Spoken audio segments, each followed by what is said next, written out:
रोशन कर दिस दुनिया जहान।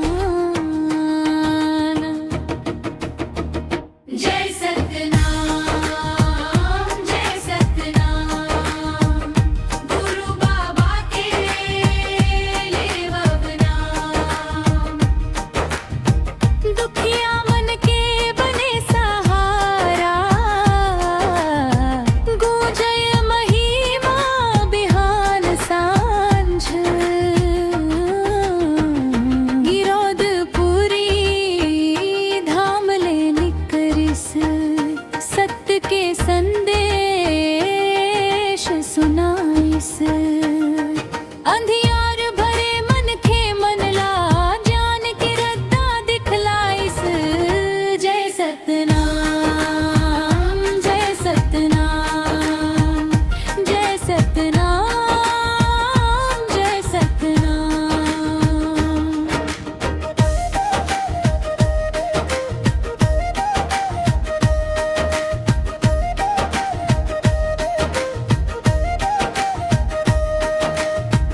ऊंच नीच के भेद मिटाइस,